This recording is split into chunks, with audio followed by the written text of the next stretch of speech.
우리가 성경을 읽을 때 성경을 전체적으로 다 이렇게 이해를 하는 게 참 중요합니다. 왜냐하면 전체적으로 이해를 못하게 되면 이제 우리가 문화나 아니면 세상 살아가는 것이나 내 옆에 있는 사람이나 아니면 뭐 다른 사람 신앙생활하는 거 아니면은 설교나 뭐 이런 일에 조금 이렇게 좀 치우치기가 쉽습니다. 뭐 설교하는데 치우치냐 이렇게 말할지 모르지만 그래도 메시지도 그렇고 모든 것들이 전체적인 큰 그림 안에서 내가 작은 일들을 이해하는 것하고 이 작은 그림 하나 가지고 큰 그림을 이해하려는 건 완전히 틀린 얘기죠. 코끼리를 우리가 자주 얘기하지 않습니까? 코끼리 이렇게 전체적으로 그림을 가지고 있는 사람은 내가 눈을 감고라도 이렇게 만지면 이게 어디구나 그러니까 대강 좀 알 수 있잖아요. 뭐 이게 몸통이구나 아니면 뒷다리구나 뭐 이런 걸 좀 이렇게 더듬거리면 알 수 있는데 이 처음부터 맹이는 그게 그런 감각이었기 때문에 큰 그림이 없잖아요. 큰 그림이 없으면 어떻게 됩니까? 작은 그림 가지고 큰 걸 자꾸 상상하게 되는데 이건 좀 어렵다는 거예요. 그 성경도 사실 통찰하는 어떤 생각을 가지고 이렇게 가지고 있고 이렇게 작은 그림들을 이렇게 보면 이게 잘못될 수는 있을지는 모르지만 그럼에도 불구하고 억지로 하지 않는다면 무리해서 성경을 억지로 해석하지 않는다면 그 그림들이 어지간히 큰 그림 안에서 이게 예상이 되고 이렇게 그림이 그려지는 겁니다. 그런데 그게 안 된다고 그러면 이제 좀 어려워지는 거죠. 이단이 뭐가 문제냐면은 이제 베이스 그러니까 처음 그림 자체가 좀 잘못되어 있는 것도 문제고 또 작은 거 하나 가지고 그걸 가지고 모든 것을 해석하려고 나하고 이 뭐 그리스도의 역사나 모든 어떤 교회를 해석하고 자기 나름대로 종말을 해석하고 하나님의 역사를 해석하려고 그러면 무리를 따르는 거죠. 이게 이제 말 그대로 코끼리 어디 하나 일부분 만져보면서 코끼리를 상상하고 설명하려고 하는 것과 똑같다는 겁니다. 그래서 우리가 이제 그림 자체가 이제 중요하고 전체적으로 그림을 그리고 보는 것이 중요하다는 것입니다. 그래서 제가 이제 고민을 많이 했습니다. 요한계시록을 우리가 같이 한번 정리를 좀 했으면 좋겠다 이런 생각을 했는데 그 정리하는 방법이 여러 가지가 있겠죠. 근데 이제 그래서 제가 그림을 좀 이렇게 만들어 봤습니다. 그런데 이런 그림을 만들면 이제 조금 이렇게 생각하는 분이 있습니다. 어떤 분이 있냐면 여러분 교회에 보통 이렇게 가보면 정통교단은 이런 그림을 잘 안 만들죠. 이런 거 잘 안 만듭니다. 정통교단에 가보세요. 이런 거 잘 안 만들어줍니다. 왜 안 만들어줍니까? 괜히 뭐 이단처럼 보이고 뭔가 좀 그렇게 보이잖아요. 제가 이 그림을 보낼 때 그런 생각이 들었어요.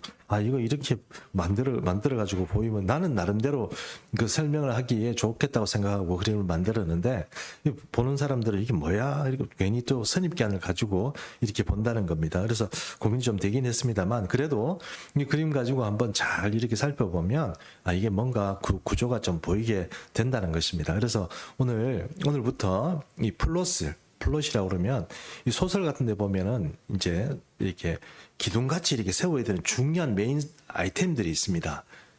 그 아이템들을 잘 세우면 살을 붙이고 뭐 조그마한 이벤트를 붙이고 뭐 심지어는 애드리브를 좀 붙이고 이러면은 이 영화나 드라마가 굉장히 재밌어져요.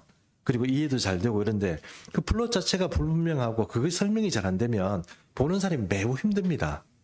그리고 뭐 임팩트도 없고 재미도 없고 막 그렇게 되거든요. 그 요한계시록은 우리가 생각하는 것보다 훨씬 더 드라마틱하고 다큐멘터리처럼 아주 거대한 어떤 그림이 여기 딱 들어가 있습니다. 근데 그 그림을 잘 이해하고 보고 이거 지금 어떤 플롯을 어떻게 기둥을 세워져 있는가 하는 것을 잘 이해하는 게 굉장히 중요합니다. 그거를 잘 이해 못하면 플롯이 가지고 있는 이 기둥 같은 것들을 잘 이해하지 못하면 요한계시록이 읽기가 힘들어지겠죠. 그래서 이제 그런 그림을 중심으로 제가 구성을 하다 보니까 이제 그림도 집어넣고 이제 이 스토리 라인이 이렇게 시작해서 이렇게 오는 겁니다. 그렇게 지금 그림이 그려져 있다는 것을 보시고 여기서 그림을 볼 때 어떤 거를 좀 주안점을 두고 봐야 되느냐 하면 이 그림이 그 글자가 좀 큰 글자가 있죠. 큰 글자들 있지 않습니까? 뭐 예를 들어서 뭐 일곱 나팔장 뭐 이렇게 나오는 그런 큰 글자들이 이제 사실은 플롯에 해당하는 것이라고 보면 됩니다. 그리고 그 플롯을 구성하고 있는 작은 글자들, 그런 글자들도 이제 조금씩 스토리 라인에서 중요하게 또 받쳐져야 될 어떤 그런 이야기다 이렇게 할 수 있습니다. 건축을 짓는다 그러면, 만약에 건축을 한다 그러면 H빔 같은 큰 H빔, 이렇게 굵은 철쇠 같은 어떤 쇠 기둥 같은 것들, 그런 것, 석가래 같은 것들이 있지 않겠습니까? 그리고 그것만 있으면 됩니까?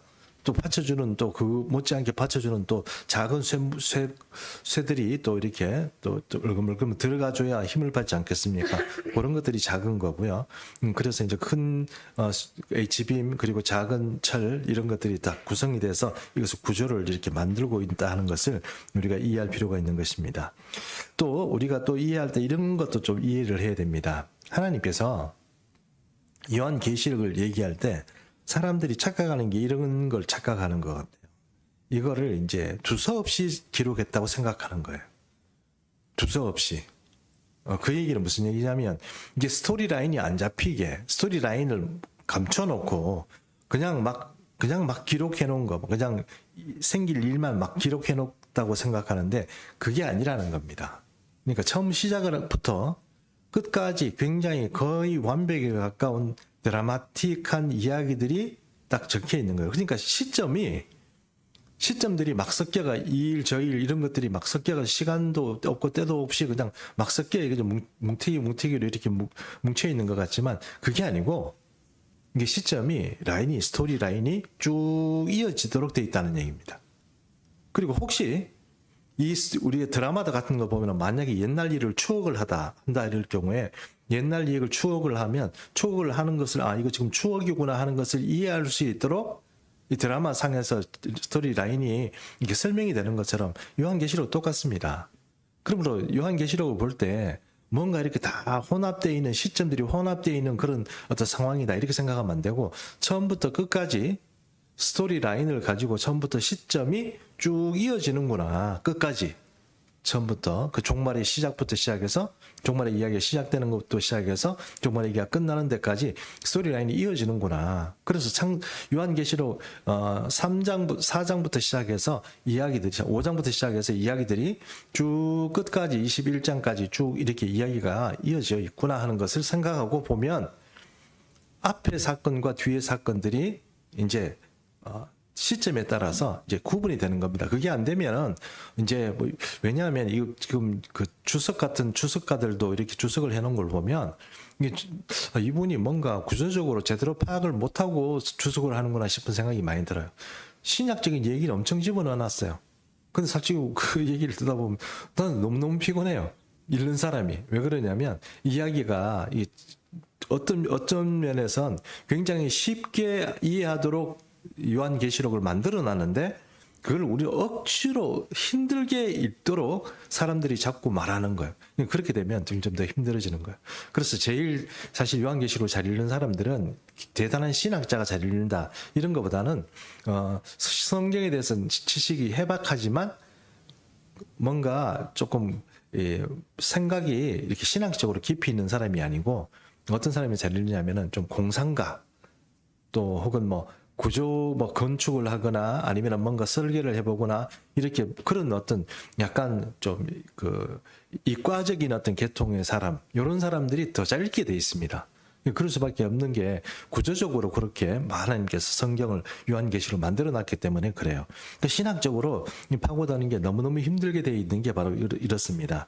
그래서 신학에 여기 있는 것 같다고 저기 있는 것 같다고 막 붙이고 막 얘기 막 연결했는데 읽어보면 엉터리가 많아요. 그래서 그런 것들을 생각하면서 제일 중요한 거는 뭐라고요? 스토리가 처음부터 끝까지 시간대별로 진행이 된다 하는 걸 잊어버리지 마시기 바랍니다. 그래서 라인을 잡을 수 있는 겁니다. 자, 이제 그래서 드라마 한 편 보는 것처럼 그렇게 생각하시면 됩니다. 그래서 이제 한번 우리가 볼 텐데 여기 보면은 제가 4.1, 5.1 이렇게 적어 놓은 거 있죠? 그게 뭘까요? 예, 4장 1절이라는 뜻입니다. 너무 쉽죠? 예. 그래서 제가 또 친절하게 그런 것까지 다 이렇게 만들어 놔가지고 여러분 보시면 다 이해하시지 않을까 이렇게 생각을 합니다. 오늘 우리 김기현 피색 권사님이 좀 잘 읽어주시기를 좀 부탁드릴게요. 자, 한번 보겠습니다. 첫 번째 이 맨 위에 보면 The plot of liberation, liberation 뭐 보여준다 이런 뜻이니까 계시라는 말이고요. 그 다음에 여기 뭐 아포클립시스라고 지금 큰 글자로 적혀 있는 거 헬라 말입니다. 아포클립시스 이거는 바로 그 묵시 뭐 이런 뜻으로 이렇게 보시면 되겠습니다. 그래서 이제 아포클립시스 이렇게 보시고 자 라인이 이제 시작됩니다. 4.1부터 시작되네요. 4.1은 성경 4장 1절 요한계시록 4장 1절 한번 같이 읽어보겠습니다. 4장 1절입니다. 시작. 이 후에 내가 보니 하늘에 열린 문이 있는데 내가 들은 바 처음에 내게 말하던 나팔 소리 같은 그 음성이 이르되 이리로 올라오라. 이후에 마땅히 일어날 일들을 내가 내게 보이리라 하시더라. 자, 이게 누구에게 한 얘기입니까?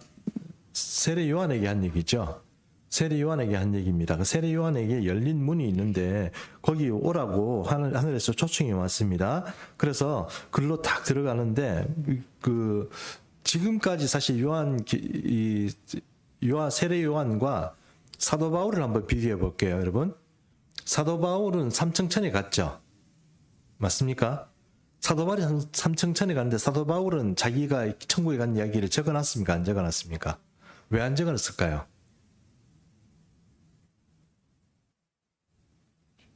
사도 바울은 왜 안 적어놨을까? 사도 바울도 자기가 충분히 신학적으로 대단한 인물이고 사도고 주님께서 그에게 계시도 많이 주셨고 그런 사람인데 천국에 갔는데 왜 자기는 천국에 대해서 나는 삼층천에 갔다 왔다 그 얘기만 자기가 아닌 거 다른 사람인 것처럼 제3자가 간 것처럼 그렇게 얘기하고 왜 아무 얘기도 안 적어놨을까요? 천국에 대해서? 천국이 불분명해서 그렇습니까? 우리가 분명히 여러분 이해될 게 있는데 이 세상이 불분명한 거예요. 여러분 우리가 이 세상에 우리가 분명하면 우리가 왜 이렇게 실패하고 엎어지고 자빠지고 하는 삶을 살아요? 똑바로 살지. 이게 흐린 거예요. 천국은 분명히 있습니다. 그런데 우리가 상상하지 못할 세계가 거기에 있는 거예요. 그러다 보니까 사도 바울이 자기가 가지고 있는 신학적인 생각을 가지고 그 고대 시대에 예수 그리스도 외에 여러 가지 천국적인 설명을 한다고 해서 사람들이 누가 알아듣겠냐는 겁니다. 그런데 그럼 세례 요한은 왜 그렇습니까? 세례 요한은요, 하나님께서 보고 기록하라고 그에게 명령하셨기 때문에 그래요.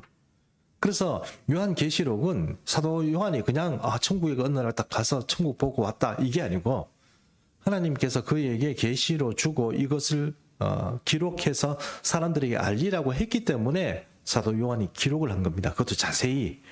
그래서 사도 요한의 어떤 이야기들을 잘 보면 여러분 요한계시록에는 우리가 잘 이해하지 못하고 이게 뭘까 하는 그런 애매한 상황은 설명이 들어가요, 안 들어가요?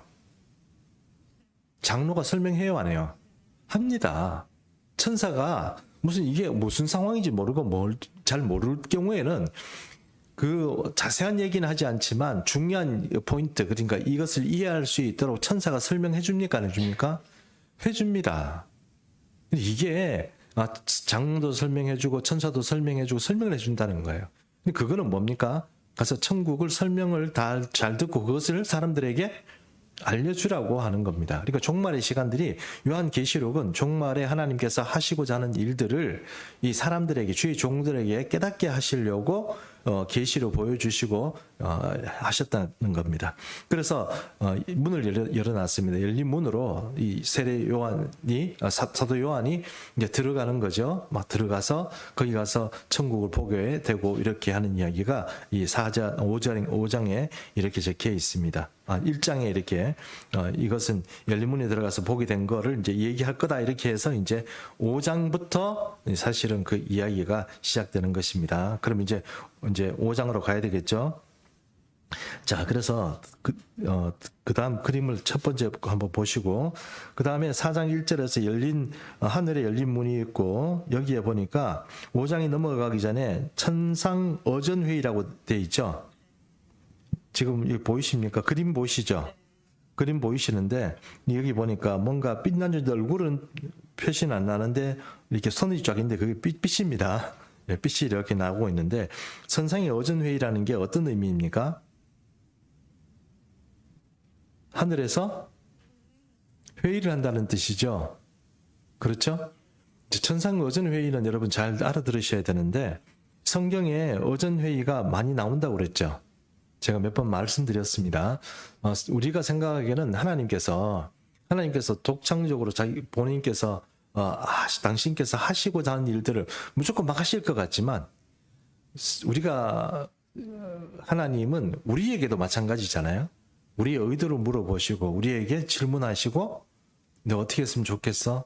아니면은 예수님께서 우리의 마음 문에 서서 문 밖에 서서 문을 두들기고 문을 열어주면 어떻게 해요? 내가 그에게 들어가서 그와 더불어 먹고 그는 나와 더불어 먹으리라 그렇게 말씀하시는 것처럼 동의를 구하고 이렇게 하신단 말이에요. 이 천지 온 우주와 보이지 않는 이 모든 세계를 통솔하시는 하나님께서 통치하실 때 보이지 않는 그런 존재들과 함께 통치를 하시는데 그들에게 동의를 구하는 거예요. 회의를 하는 거예요. 예를 들어서 우리가 우리의 형상을 따라 사람을 만들고 이렇게 말했잖아요.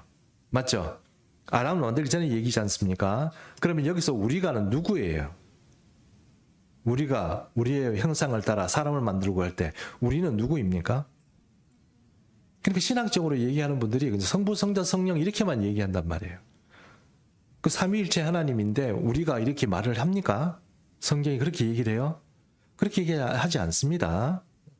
그러니까 엘로힘, 엘이라고 하는 하나님이란 단수고 엘로힘이라는 복수인데 그럼에도 불구하고 이 엘로힘이란 이 존재는 우리가라고 말할 때 그 우리가에는 어떤 존재들이 들어가냐면 천상에 있는 함께 회의를 참석하는 그들이 그리고 캐비넷이라고 얘기하죠. 우리가 세상에서 말할 때 내각이라고 말할 수 있는 그 존재들이 있단 말이에요. 그 존재들이 지금 어디에 있는 거예요? 목사님 그렇게 어디 있습니까? 역사적으로 나타나지는 않았지만 여러분 잘 아시는 건 바벨탑 사건 때도 그 일이 있었죠. 바벨탑 사건에도 어떻게 합니까? 우리가 내려가서 보고 어떻게 하자 이렇게 얘기가 나오잖아요. 그 얘기 기억나시죠? 예전에 신학자들은 그걸 가서 뭐 이렇게 대수롭지 않게 그냥 뭐 그런가 보다 아니면 존칭인가 보다 이렇게만 말했단 말입니다. 그게 아니고 복수예요. 복수기 때문에 이거 이제 하나님과 함께 움직이는 내각들이 있구나 하는 것을 우리가 좀 이해를 해야 한다는 겁니다. 그래서 지금 사도 요한이 천국에 딱 올라갔더니 24장로가 딱 있는 거예요. 맞죠? 우리가 안 읽어도 다 아시잖아요. 그죠? 24장로들이 딱 있는 거죠. 그러면 천국 24장로들이 갑자기 요한계시록이 딱 되자마자 갑자기 구성된 거예요? 아니면 옛날부터 있었을까요? 옛날부터 있었지 않겠습니까? 그렇죠? 옛날부터 있었던 이 존재들, 24장로들이 함께 우리가 이렇게 말하는 그 존재들의 내각이라고 보는 게 제일 합당한 거죠.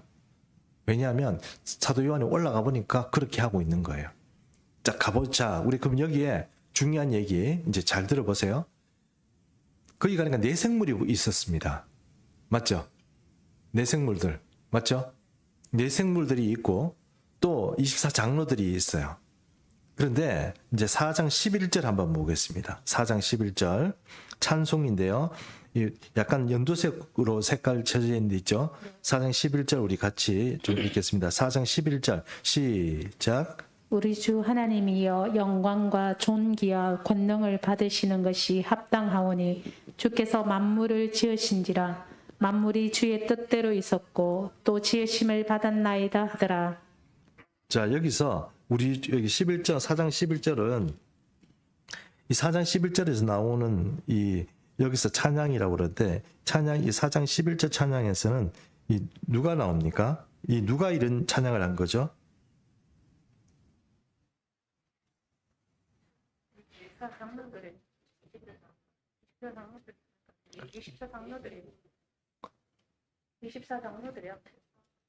24장로들이 한 거죠? 네. 맞죠? 자, 그러면 자, 여러분 제가 정말 중요한 포인트를 제가 짚어드릴게요. 제가 이 얘기는 아무도 안 했는데 거의 다른 사람들 얘기 안 했는데 여기에 24장로들하고 그다음에 네 천사가 나오죠. 네 천사는 네 생물 말하는 겁니다. 네 천사, 이 네 생물이 나와서 이들이 무슨 주장을 하고 이들이 의견을 피력하고 아 잘하십니다. 그렇게 하셔야 됩니다. 이런 의견을 얘기를 해요 안 해요? 네 천사가. 그러니까 네 생물이 얘기를 해요 안 해요? 안 하죠. 찬양을 합니다만 네 천사가 의견을 개진하고 얘기를 하고 뭐 하나님과 의견을 나누고 이런 게 있어요 없어요? 없습니다. 아셨죠? 그러면 24장로들은요? 자, 이게 조금 제가 어렵게 말씀드렸는지 모르겠는데 그러면 4장 11절의 말씀에서 이 찬양은 요한계시록에서 찬양은 그냥 찬양입니까? 아니면 회의 내용입니까? 회의 내용입니다. 그러니까 찬양을 잘 읽어봐야 돼요. 찬양의 내용이 지금 하나님께서 뭘 찬양하는가를 잘 읽어보셔야 돼요. 그걸 읽어보면 이게 회의 내용이에요. 그러면 상행 11절에 나오는 회의 내용은 어떤 의미입니까?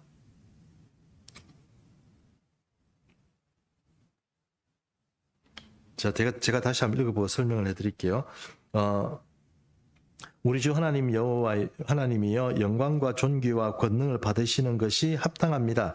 이제 하나님께서 영광과 존귀와 권능을 받는 게 합당한데 주께서 만물을 지으셨으니까 이제 뭐예요? 만물이 주의 뜻대로 있었고 또 지으심을 받았나이다 하더라 이렇게 돼 있죠. 지금 이제 모든 만물이 이제 이 모든 것이 지금까지 지내왔던 것이 이제 하나님의 이제 어떤 뜻입니다. 이렇게 하나님께서 지으신 것입니다. 이렇게 이 24장로들이 말하고 나서 이제 5장 1절을 넘어가 봅니다. 5장 1절을 넘어가겠습니다. 5장 1절. 자, 같이 읽습니다. 시작. 내가 보매 보좌에 앉으신 이의 오른손에 두루마리가 있으니 안팎으로 섰고 7인으로 봉하였더라. 자, 7인이 이제 여기서부터 시작이 되는데요. 이 5장에 딱 보니까 하나님께서 보좌에 앉으시고 24장로들이 있고 그리고 지금 또 뭡니까 이렇게 네 생물들이 있고 수많은 천군 천사들이 또 이 바로 요 바운더리를 벗어나서 이렇게 서 있는 그 상황입니다.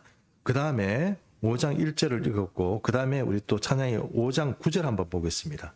5장 9절. 5장 9절 찾으십시오. 5장 9절. 찾으신 줄 알고 같이 또 읽습니다. 시작. 그들이 해논을 부르려되 두루마리를 가지시고 그 인봉을 떼기 합당하심도다. 일찍이 죽임을 당하시고 각 족속과 방언과 백성과 나라 가운데서 사람을 피로 사서 하나님께 드리시고 10절도요. 그들로 우리 하나님 앞에서 나라와 제사장들을 삼으셨으니 그들이 땅에서 왕노릇 하리로다 하더라. 자, 여기서 이 두루마리를 취하심에 네 생물이 그리고 24장로들이 찬양을 하는데 그 찬양의 내용이 뭐라고 그랬습니까? 회의의 내용이라고 그랬죠? 그게 9절과 10절 말씀이에요. 그럼 9절의 말씀에는 어떤 내용이 있습니까? 새 노래를 불렀다고 그랬습니다. 늘 말씀드리지만 새로운 역사를 시작하는 노래 그게 뭐라고요? 새 노래라고 그렇게 말씀드렸죠. 이러라고 그럽니다.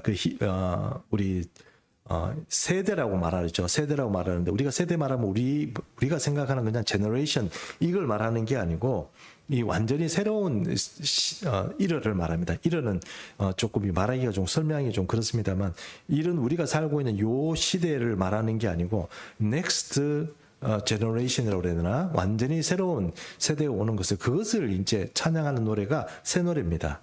그래서 새 노래라는 것이 그냥 뉴송이라고 말하는 그냥 새로운 노래, 뭐 내가 부르지 않았던 옛날 노래 말고 뭐 올드 팝, 뭐 뉴 팝, 뭐 이런 그런 의미가 아니고 이거는 완전히 다른 의미라는 겁니다. 이거를 찬양을 하는데 이제 그게 9절이라는 거죠. 이 두루마리를 가지시고 그 인봉을 떼기에 합당하시도다 이랬습니다. 그럼 새 노래의 출발은 뭐라고요? 인을 떼는 겁니다. 그렇습니까? 예, 인을 떼는 겁니다. 그렇죠? 예, 이 내용이 그겁니다. 인을 떼는 겁니다. 그게 합당합니다. 이제 지금 해야 되겠습니다. 뭐 주장이나 어떤 의견이나 지금 그 내용들이 왔다 갔다 한다는 겁니다. 일찍이 죽임을 당하사 각 족속과 방언과 백성과 나라 가운데 서서 사람들을 피로 사서 하나님께 드리신 분이 누구지? 예수 그리스도죠. 누가 이 인을 뗍니까? 예수님이 떼죠. 예수님이 뗍니다. 그들로 우리 하나님 앞에서 나라와 뭘로 삼으시려고? 제사장을 삼으시려고 누구를요? 피값으로 산 사람들을 나라로 삼고 제사장으로 삼으려고 그들이 땅에서 왕노릇 하리로다. 그들을 왕시키려고 뭡니까? 이제 종말의 인을 떼는 게 합당합니다. 이제 때가 됐습니다. 이제 떼시죠. 그 얘기죠. 맞습니까? 이거를 어디서 결정을 합니까? 자, 잠깐 제가 다시 말씀드립니다. 자, 주목. 24장로들이 결정한다. 그 다음에 천사들이 결정한다. 아니면은 수많은 천군 천사들이 결정한다. 만물이 결정한다. 아니면은 뭐 다른 뭐 어떤 존재인지 모르지만, 아니면 예를 들어서 요한계시록에는 여러 사람들이 존재하는, 예를 들어서 뭐 아브라함도 있고 뭐 그런 사람들이 다 지금 살아서 천국에 있잖아요. 그 사람들이 결정한다. 누가 결정할까요? 그렇죠. 맞습니다. 그 찬양을 잘 읽어야 되는 이유가 바로 그것 때문에 그래요. 이 사람들이 왜 찬양한지를 봐야 될 거 아니에요. 우리 찬양한다 그러면 그냥 주님 할렐루야 뭐 이렇게 생각하는데, 그게 아니고 지금 어제의 회의가 열려 있고 그 어제의 회의의 결과에 따라서 이 24장로들과 이런 사람들이 지금 물론 내 생물도 들어가 있지만 그 사람들이 지금 찬양을 하는 거란 말입니다. 그럼 이 지금 어제의 회의는 뭐예요? 이제 인을 떼고 이제 사람들을, 나라와 족속을 그 피로 사신 사람들을 이제 왕노를 시킬 때까지 그 일을 진행합시다 하는 의견이 어떻게 해요? 우리로 말하면, 교회로 말하면 뭡니까? 당회에서 결정이 된 겁니다. 당회에서. 이해하셨죠? 네, 좋습니다. 그럼 당회만 모든 것을 뭐 결정하면 끝이 나느냐? 이게 안 그러고 시스템이 있다니까요. 그러니까 그 밑에가 또 내려가는 거죠. 자, 그 다음에 9장 11절 읽었고, 그 다음 또 5장 9장 5장 12절 한번 읽어보겠습니다. 12절 찾으셔서 또 같이 한번 읽어보겠습니다. 12절 같이 읽습니다. 시작. 큰 음성으로 이르되 죽임을 당하신 어린 양은 능력과 부와 지혜와 힘과 존귀와 영광과 찬송을 받으시기에 합당하도다 하더라. 자, 여기서 보니까 이건 누구 찬송입니까? 이건 누가 찬송한 거예요? 누가 찬양하는 겁니까? 아까 9절 10절은 누가 말했습니까? 네 천사와 24장로들이 찬양하는 거고, 지금 이 찬양은 누가 한 겁니까? 많은 천사가 있습니다. 어디 보니까 나와요? 11절에 보면 나오죠. 또 내가 들음에 보좌와 생물들과 장로들을 둘러선 많은 천사들의 음성이 있으니 그 수가 만만이요 천천인데, 이 천사들이 뭐예요? 노래를 불렀단 말이에요. 그럼 이 천사들은 어떤 의미라고 볼 수 있을까요? 우리 교회로 말하면 재직회쯤 되겠죠. 재직회. 하늘에 속한 사람들이니까. 재직회들이, 우리 하늘에 있는 이 재직들이 찬성이요, 이렇게 되는 거예요. 이해하시죠? 그렇게 읽어보면 이게 하나님께서 그렇게 하는 거구나, 이렇게 지금 얘기를 하는 거고, 지금 하나님께서 종말의 시간 이제 때는 됐는데 이제 내가 시작하려고 하는데 어떻게 했으면 좋겠어? 24장로들하고 내 생물들이 뭐 찬성이요, 이렇게 얘기하고, 그 다음에 찬양하고, 그 다음에 이제 천사가 찬양합니다. 됐습니까? 맞죠? 예, 그 다음에 그 다음 순서가 13절입니다. 13절 한번 같이 읽어보겠습니다. 13절. 11절, 12절, 13절 같이 읽습니다. 시작. 내가 또 들으니 하늘 위에와 땅 위에와 땅 아래와 바다 위에와 또 그 가운데 모든 피조물이 이르되 보좌에 앉으신 이와 어린 양에게 찬송과 존귀와 영광과 권능을 세세토록 돌릴지어다 하니. 됐죠. 이제 이번에는 누가 아멘 하고 누가 찬송합니까? 찬송이요, 누가 이렇게 지금 동의합니다. 막 누가 해요? 피조물이 한단 말이에요. 인간은요, 인간이 여기 들어가 있을 텐데 인간이 지금 안 나타나고, 어쨌든 피조물들이 뭘 기다립니까? 하나님이 예수 그리스도께서 이 세상을 다시 한번 살리시기를 기다리시죠. 자, 기다립니다. 피조물들이. 이 피조물들이 아멘 한단 말이에요. 그래서 잘 보면은 이게 지금 5장의 구성이 어떻게 되는지 조금 이해가시죠?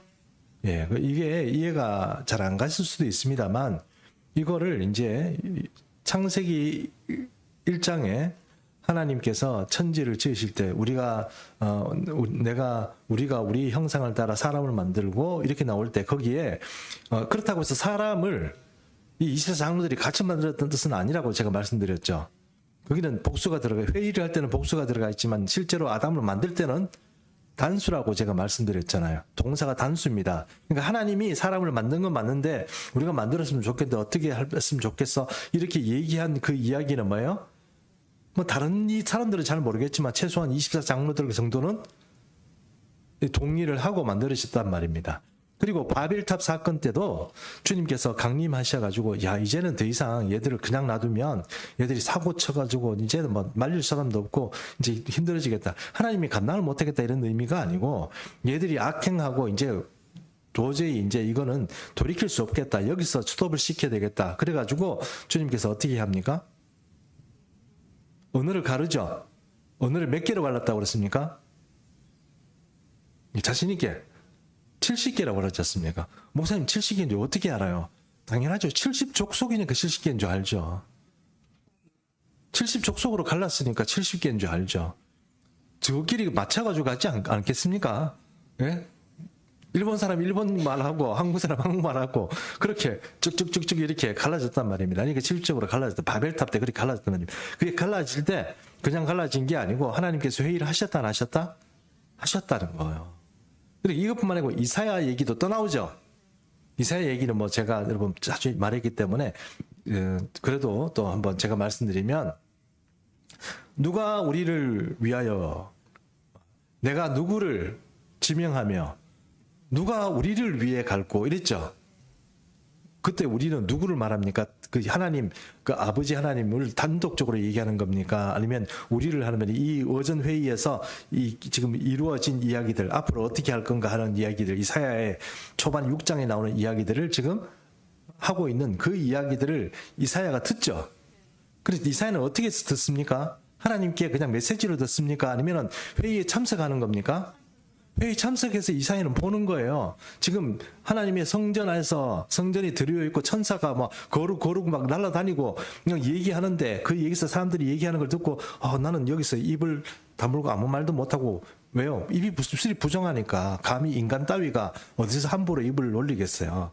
그리고 있는데 하나님께서 어떻게 합니까? 천사를 가지 야 숯불을 제단 숯불을 어떻게 해요? 입을 치 하고 하니까 입이 말을 함부로 하죠. 그때 이사야가 한 얘기가 뭡니까? 내가 여기 있습니다. 나를 보내소서.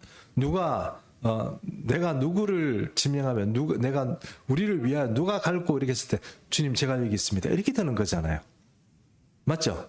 예, 이사야가 성전이 내려 있고 하나님의 옷깃이 그 덮은 그 현장에서 오전 회의를 보는 겁니다. 그 보고 하나님의 메시지를 그렇게 듣는 게 아니고 이사야는 그 오전 회의를 본 거예요. 그렇죠? 근데 그 메시지를 그러면 어떻게 할 거냐 이렇게 이사야가 아주 탁월한 어떤 통찰력 가지고 되는 이유가 바로 그 오전 회의를 보기 때문에 그래요.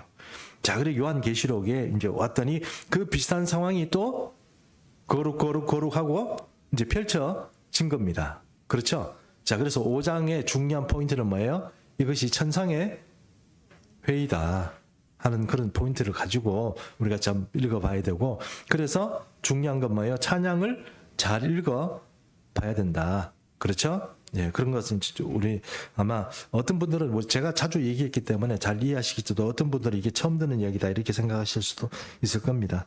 예, 그런 것을 좀 생각하시고 보겠습니다. 자, 그러면 5장이 끝이 났습니다. 이제 6장에 들어가겠습니다. 6장에 들어가서 이제 6장에 이제 7인지항이 시작되는데 6장 1절에서 8절을 한번 봐야 되겠네요. 6장 1절에서 8절을 한번 교독하겠습니다.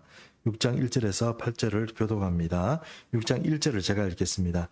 내가 보면 어린 양이 7인 하나 중 하나를 떼시는데 그때에 내가 들으니 내 생물 중에 하나가 우레소리같이 말하되 오라 하기로, 이에 내가 보니 흰말이 있는데 그 탄자가 활을 가졌고 멸관을 받고 나아가서 이기고 또 이기려고 하더라. 둘째 인을 떼실 때에 내가 들으니 둘째 생물이 말하되 오라 하니, 이에 다른 붉은 말이 나오더라. 그 탄자가 허락을 받아 땅에서 화평을 제하여 버리며 서로 죽이게 하고 또 큰 칼을 받았더라.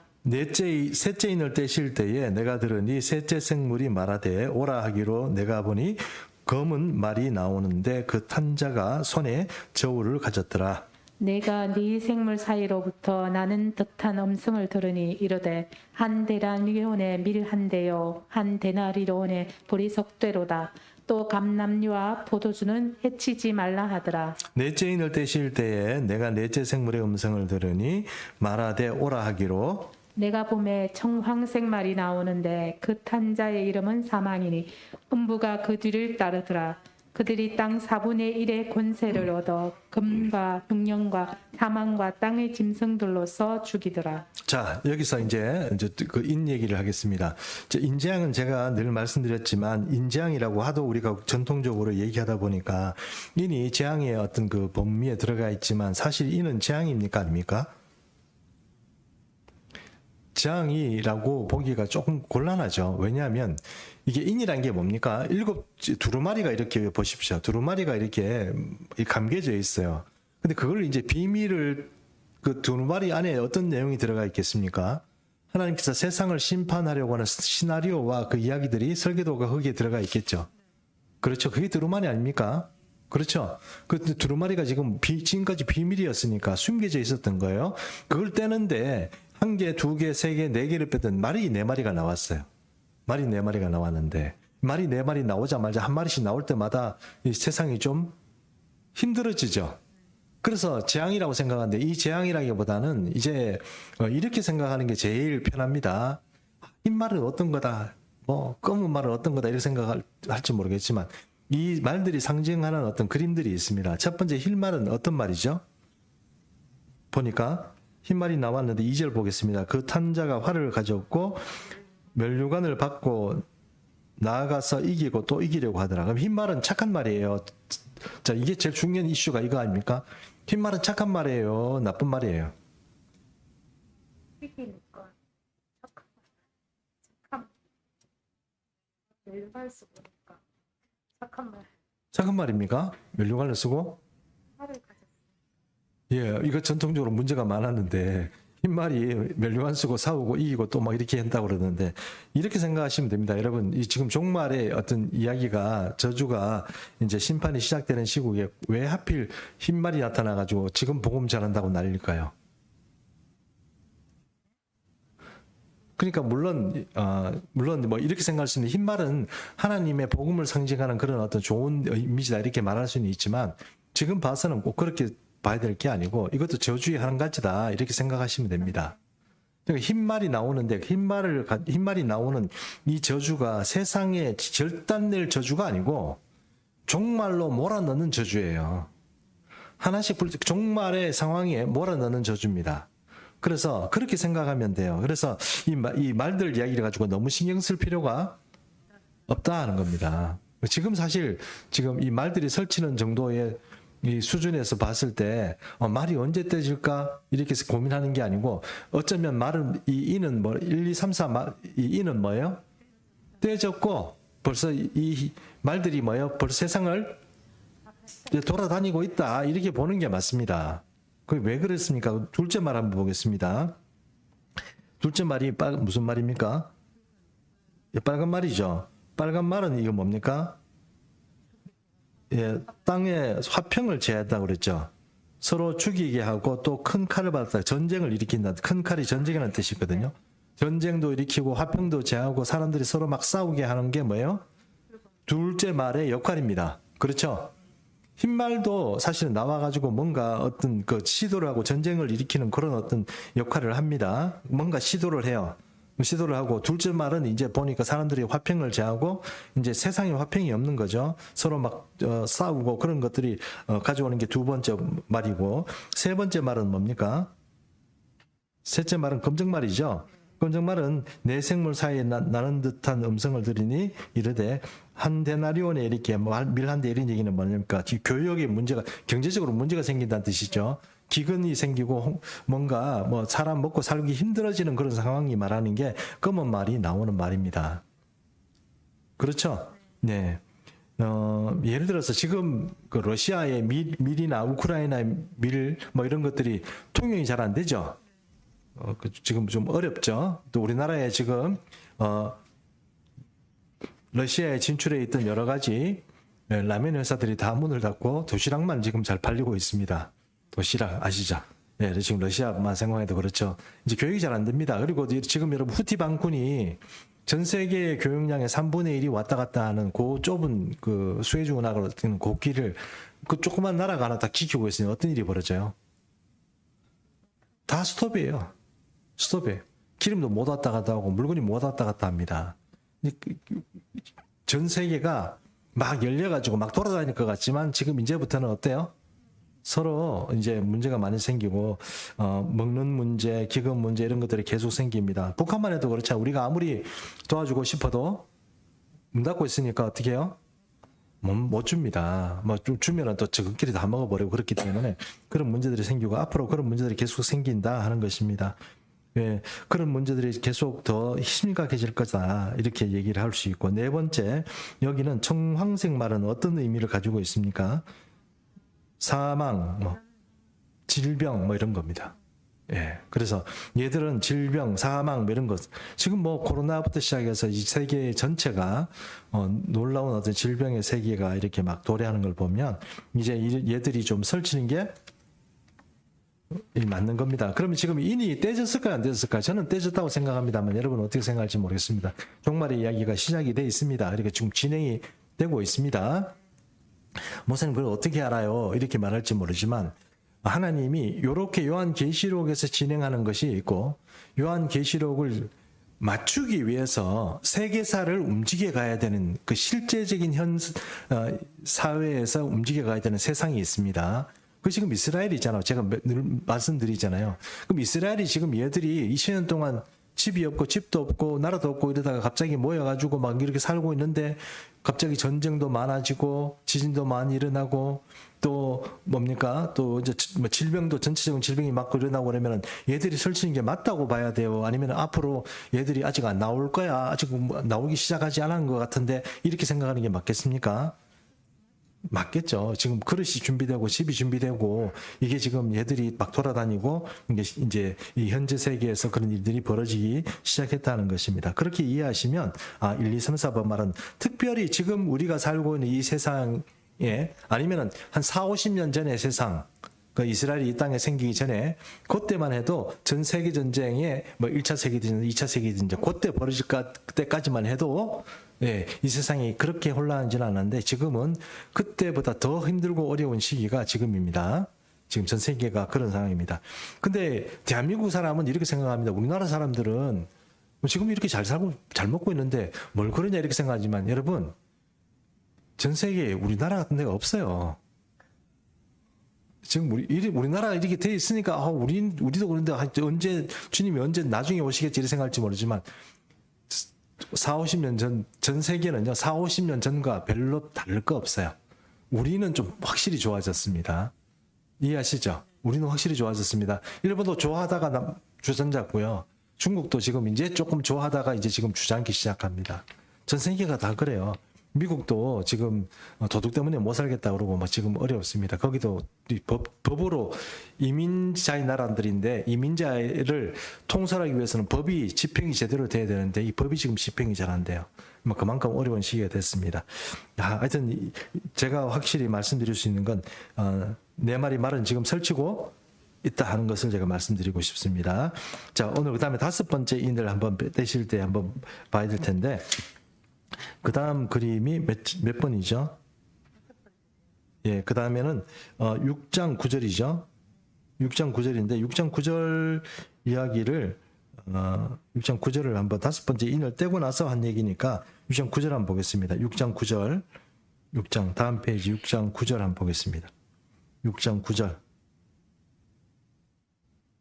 다 찾으신 줄 알고 9절을 함께 읽습니다. 시작.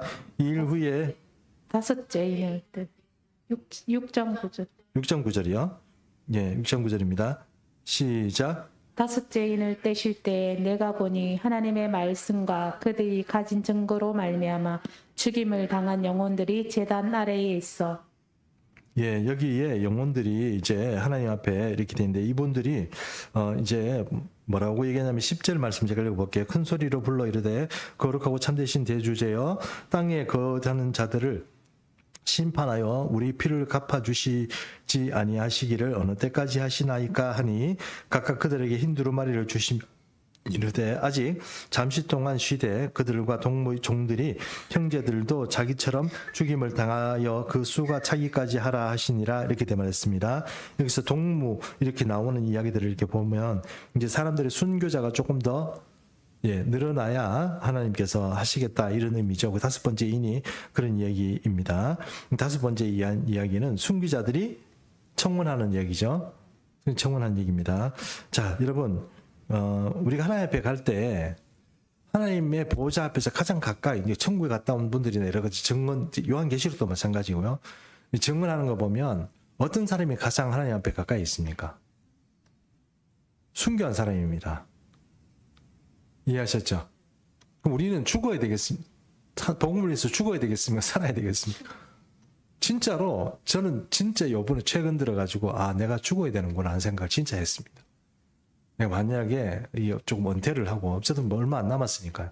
그러니까 하고 뭐 은퇴하고 나면 나중에 가서 어디 가서 뭐 이슬람 세계에 가서 죽어버리든지 뭐 이렇게 해야 되겠다 이런 생각을 옛날에는 그런 생각도 안 했고 죽는 게 겁나고 그랬거든요. 근데 영원한 세계에 대한 조금 이렇게 조금씩 식견이 트이고 나니까 빨리 가서 죽어야 되겠다 이런 생각이 좀 듭니다.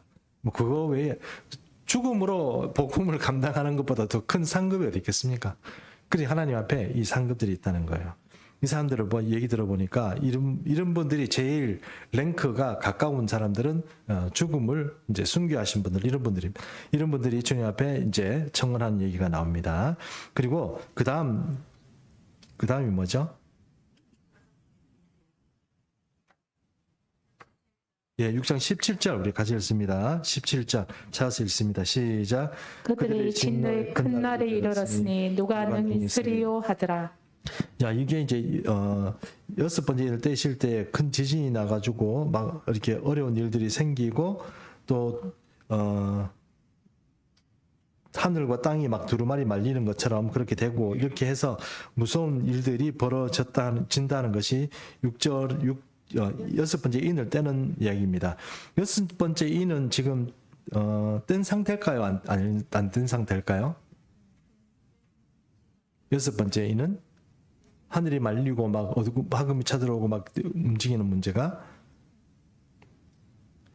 여섯 번째 인은 그런 것도 그런 거지만 그 다음번에 7장을 한번 보시기 바랍니다. 7장에 보면 이 네 천사가 딱 네 모퉁이에 선 것을 이렇게 본다 이렇게 나와 있습니다.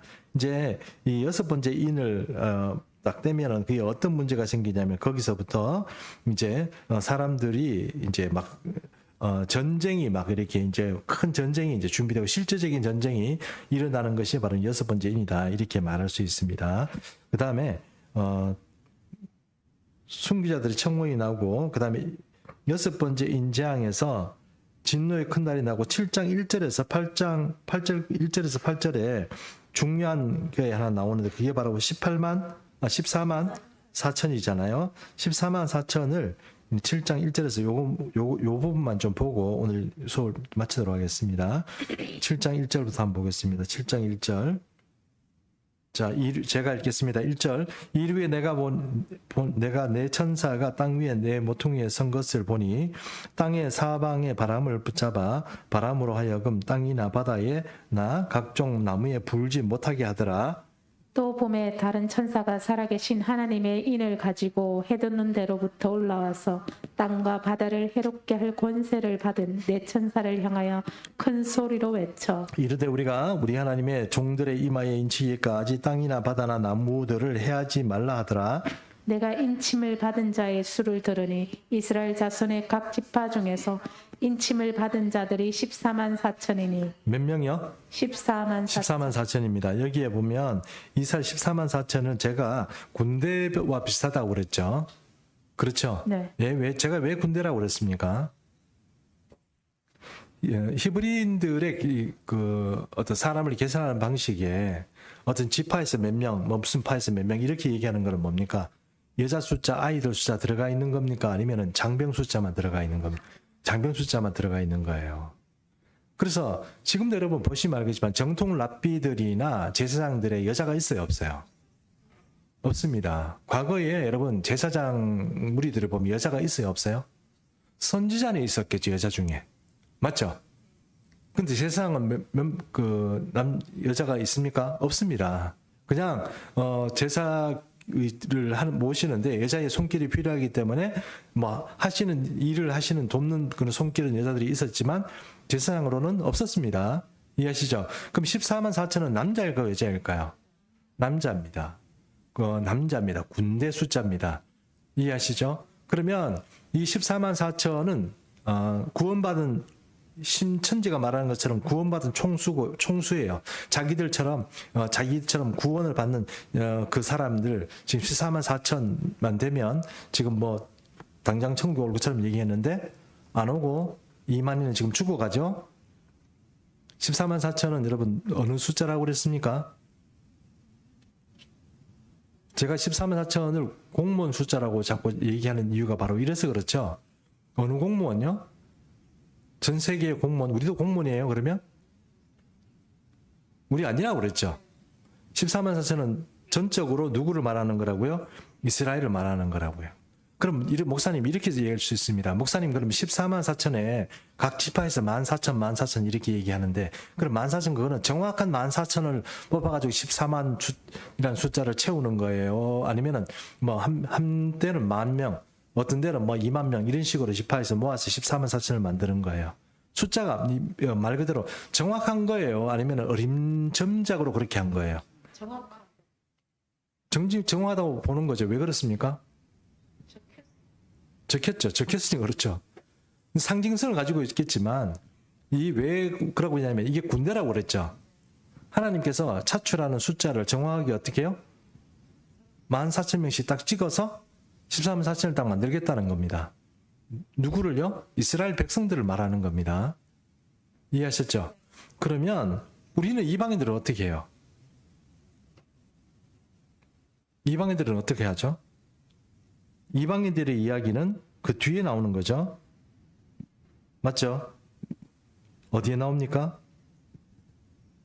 자, 7장 9절에서 17절인데요. 7장 9절에서 17절, 9절 벌써 보겠습니다. 9절 제가 읽겠습니다.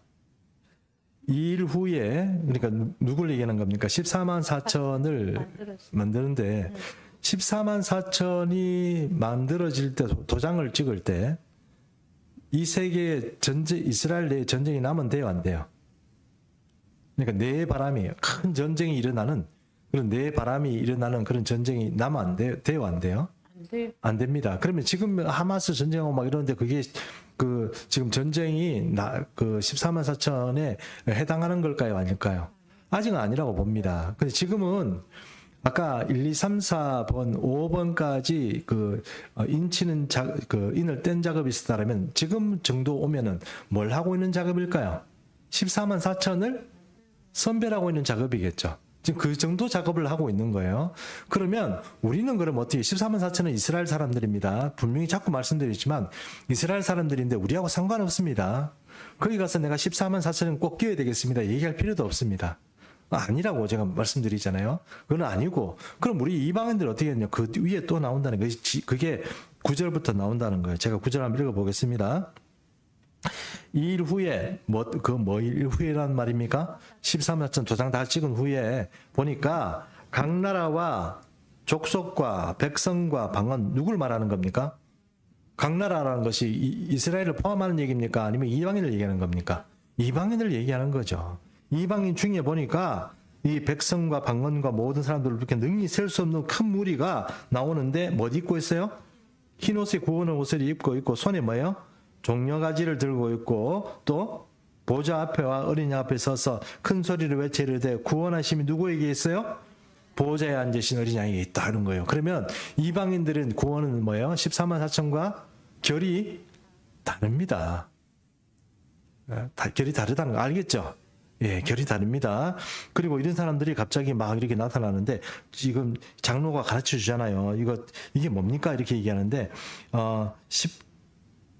13절입니다. 제가 읽어보겠습니다. 장로 중 하나가 응답하여 나에게 이르되 이 흰옷 입은 자들이 누구며 또 어디서 왔느냐 물어봤어요. 본인은 알죠. 그런데 뭘 가르쳐 주려고 요한에게 물어보는 거 아닙니까?